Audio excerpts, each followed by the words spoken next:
Hello, Leos, and welcome to your November 2021 reading. Be sure to check out your sun, moon, and rising for a more well-rounded perspective. And feel free to check out the description box below for links to my website if you would like something that is done for you specific and your personal needs. All right, let's go ahead and begin. We are leaving the month of October with a Queen of Wands energy. I feel this has to do with someone specific that you have been connecting with, and it feels as though it's a connection that seems to have kind of reignited in its passion. It's not that you were disconnected with them as much as over the course of a little bit of a time period, there was a bit of a waning in the passion. There was a bit of a waning in the connection. And somewhere along the line, most recently, you have realized that it has re-deepened. It has been reignited. And there's an overall sense of comfort that's coming with this. Whatever it is, however this means to you or applies to you, I just get this overall sense of feeling good about the fact that this has returned. It wasn't so much that you were terribly concerned, but just get an overall sense that somewhere along the line you did recognize that that deep connection wasn't like it was. And so there's just this overall sense of comfort as you're leaving the end of October, recognizing that that is returning a little bit. You're getting a bit of a connection. Inspiration and just a rekindling, for lack of a better term. It really is coming through with a rekindling. So just very good. Whatever this is, it's making me feel very warm, very comforted as a result of it. So however that applies. As we move through the month of November, this feels like this is not quite connected with the Queen here as much as it's just an overall energy reading. It's just coming in with just an overall energy of 10 of Wands. So as you're moving into and through, it feels very much through a good bit of the month of November. There's going to be some, in your subconscious, an overall sense of weightiness, knowing that you have specific things that you have to meet, specific needs that you have to take care of. And addressing this is just going to be weighing on you through the month of November. And like I said, it's not necessarily connected with the Queen of Wands as much as this is just a state of affairs. This is just an overall energy that you're going to have kind of coming in and out of your consciousness. So it's not the whole of your being. It's not that this is something that's going to be pressing on you every single day through the month of November, as much as just in the peripheral of your subconscious, every once in a while, you're just kind of feeling the weight of obligations and just the weightiness of trying to problem solve as you move through the month and trying to figure out how you can lessen the burden for yourself and for your family. This does feel like it is financial in a lot of ways for a lot of you. If that resonates, take it. If it doesn't, leave it.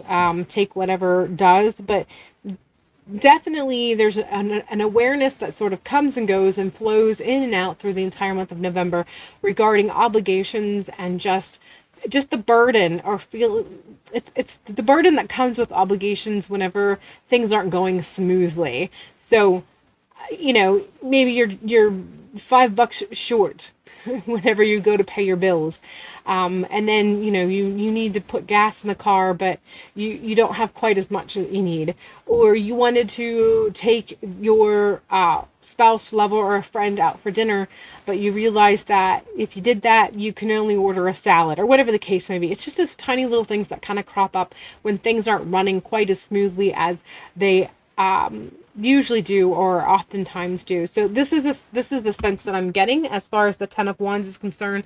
That just in, like I said, the peripheral of your subconscious, you just kind of have this ebb and flow where every once in a while you just become very aware of how smooth things are not, and how you really want to fix that because you want to get those edges smooth, and you want things to kind of fit better together, a little bit more seamlessly, and just flow better than it has been. So a little bit of problem solving there with that energy, but overall, it's not going to be the whole of the month of November and the whole of you, but it's certainly something that's going to like I said, kind of come in and out of your thoughts, and you're going to feel like you need to address it every once in a while. And there's an element of frustration with it.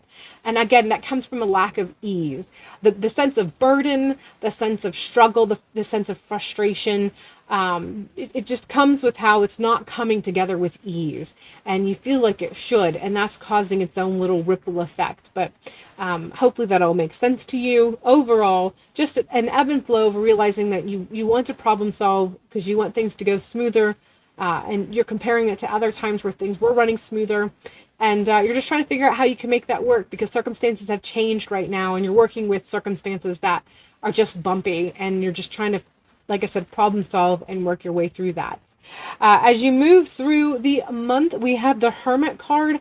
I feel like this is a call for you to make sure you take time to nurture yourself. Make sure you take time to kind of separate yourself from the external voices that add to that frustration, the external voices that add to that agitation. So that might mean making sure that you're just spending time by yourself and meditating, spending time by yourself in prayer, if that's the way your practice leans. Spending time with yourself or loved ones that you know comfort you and strengthen you and make you feel whole even when things aren't as smooth as you'd like them to be.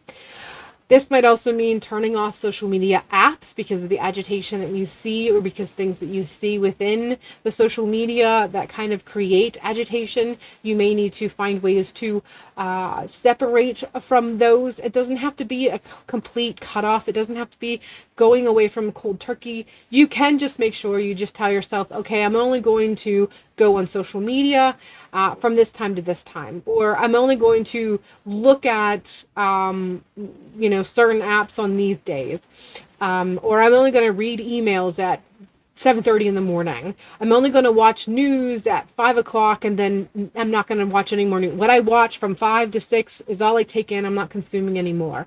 Or even just, making a set day where you say, okay, on Sunday, I'm not watching any news. I'm not reading anything on the apps, social media apps. I'm going to watch a movie with the family. This is the sort of hermit energy I feel you're being called to. It doesn't have to be absolutely going off in the middle of nowhere for long periods of time. It's more or less just saying, be a little bit more in tune with specific ways that you can give yourself breaks throughout the week that adds up by the end of the month, that accumulates by the end of the month. So taking some time for yourself that kind of just allows you to be separate from that which agitates your soul and creates the frustration. It's not a sense of avoidance. We're not avoiding anything as much as you're just giving your nervous system time to relax and not feel agitated and not feel the pressure and stress of always needing to solve and always needing to fix everything or be prepared for everything.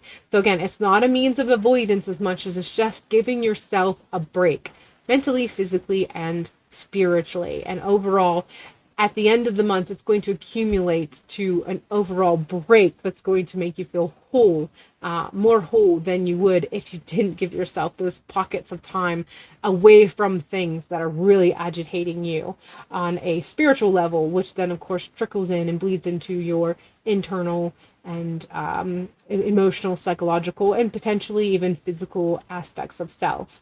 All right, we are ending with ghost or regret. I feel this is tapping into what I was just talking about regarding making sure that you are taking that time for yourself so that you aren't feeling empty, so that you aren't feeling as though you're experiencing a great emptying of yourself or hollowing of yourself.